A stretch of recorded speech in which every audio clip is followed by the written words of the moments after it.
Welcome to our preview of this year's Changing Currents in Employment Law, the DC Bar's 3-hour fast-paced fall CLE that previews cutting-edge topics in employment law from both the management and the employee side perspectives. I'm Scott Oswald. I am faculty chair of Changing Currents in Employment Law, and I'm joined today by Christine Burke, who is a lawyer at Lorenger Carnell. Christine, hello.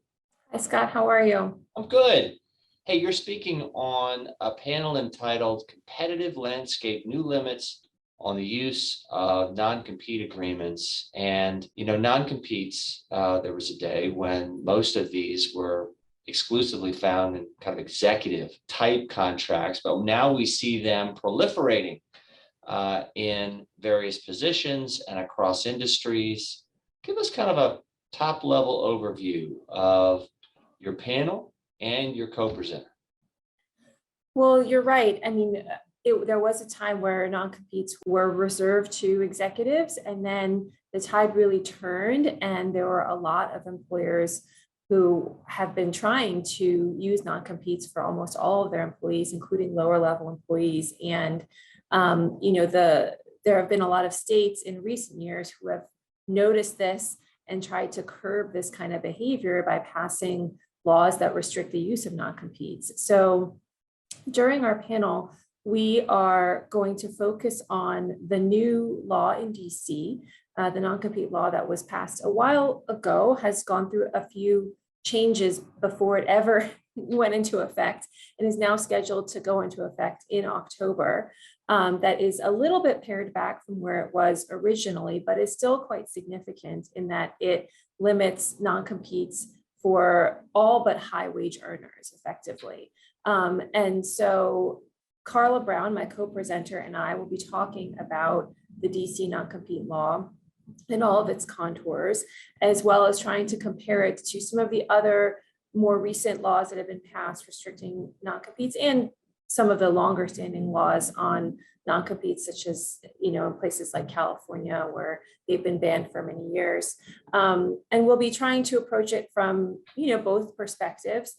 Carla represents the plaintiffs or employee side of things, and my practice is on the employer side.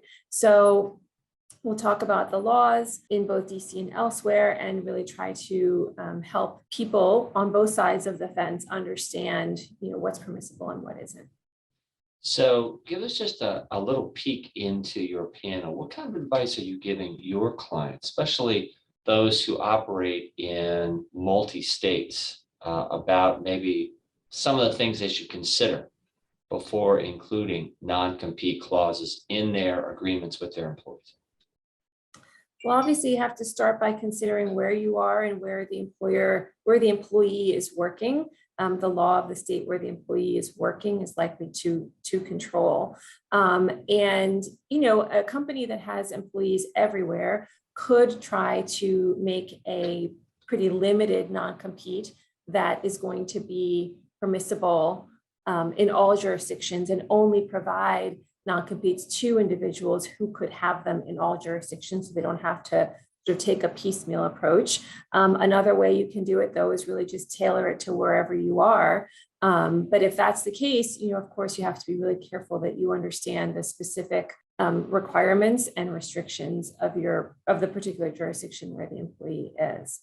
Christine, thank you. And so look forward to seeing you and Carla and your panel. And we are looking forward to seeing each of you on Tuesday, October 25th at 6 p.m. this year, both in person, and we'll be at the DC Bar headquarters, and via Zoom. You can find us at dcbar.org.